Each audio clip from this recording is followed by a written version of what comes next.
But other than that, yeah. Built some pipes. Well, in my shack, they built that street in front of my shack after I was there for a while, eh? Yeah.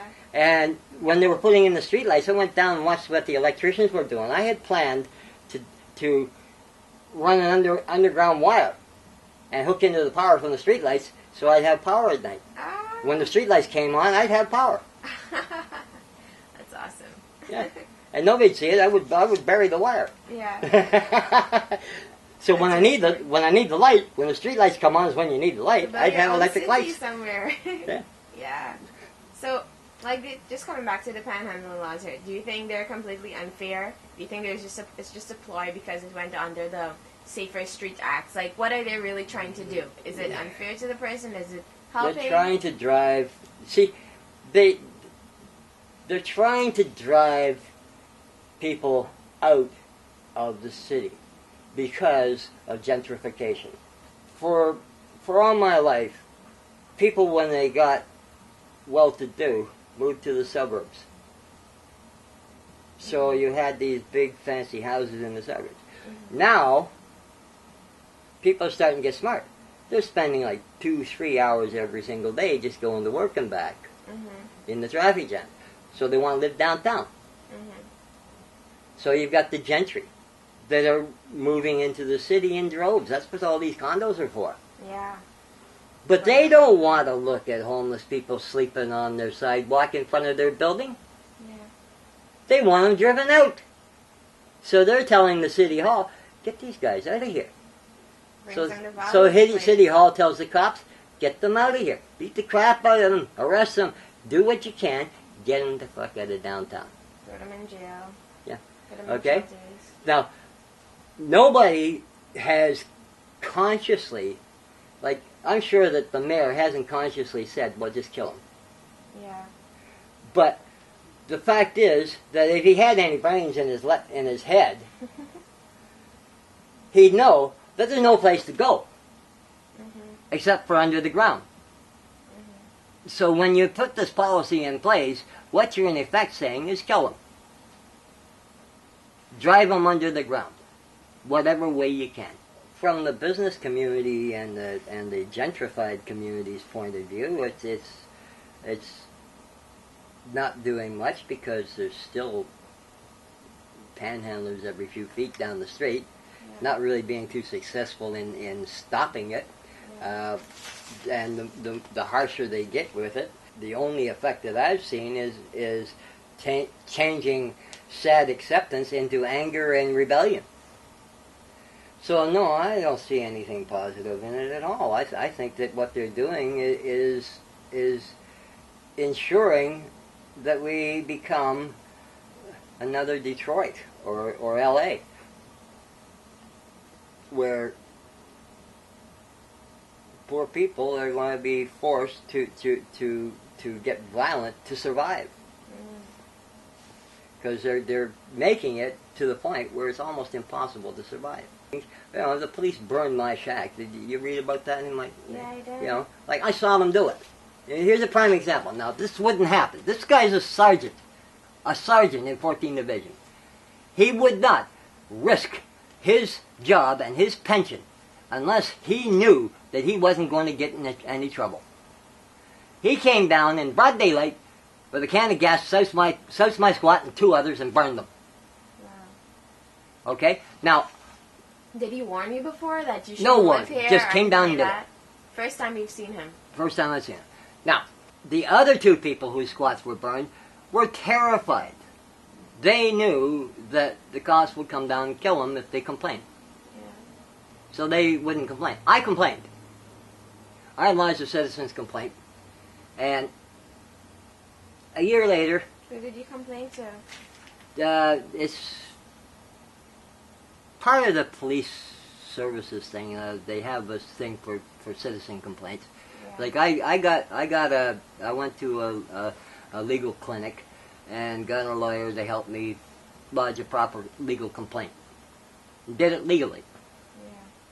Yeah. Okay? A year later, I get a letter. We've investigated this and found no grounds for the complaint. Now, here's the extent of the investigation they did. They didn't interview me or the other eyewitness. Yeah.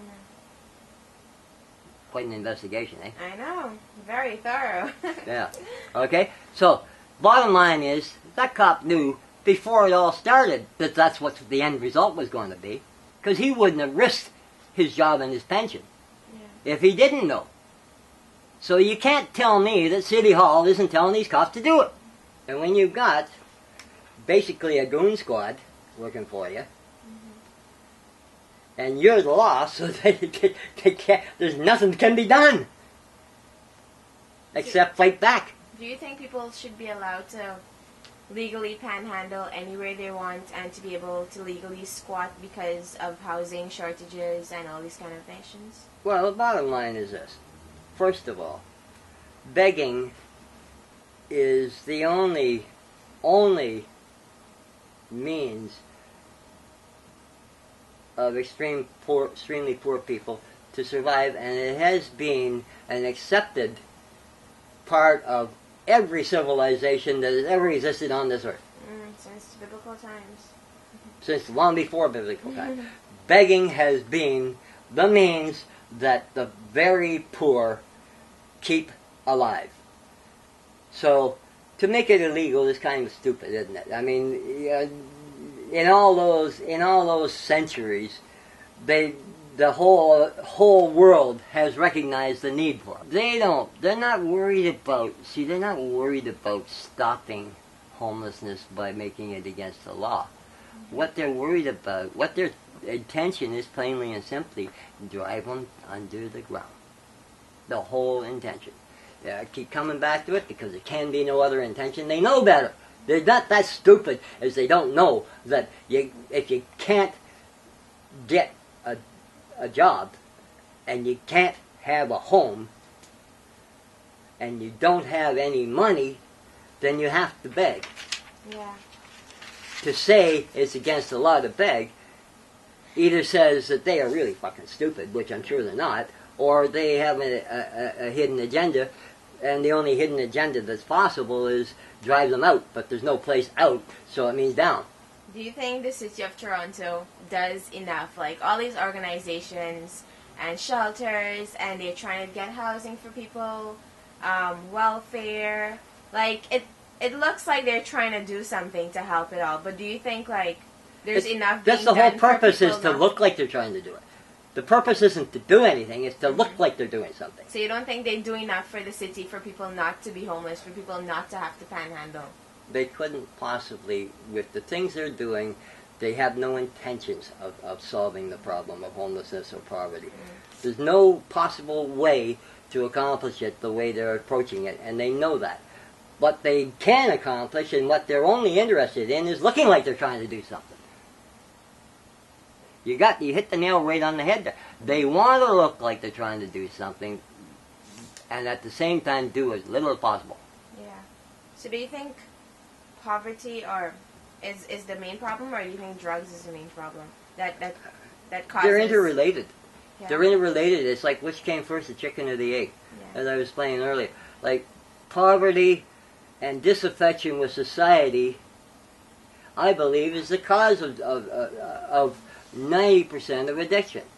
Disaffection, not necessarily poverty, but disaffection, because you can have a rich person being disaffected with society like I was, to the point of seeking other alternatives and finding drugs and winding up an addict. But the whole thing comes down to the fact that our system is wrong, and it's wrong at such a high level and high degree that there are droves of people becoming disaffected with society and turning to drugs as an escape. So you feel that... Because it is the only escape in this society. Yeah. You can't get away from it.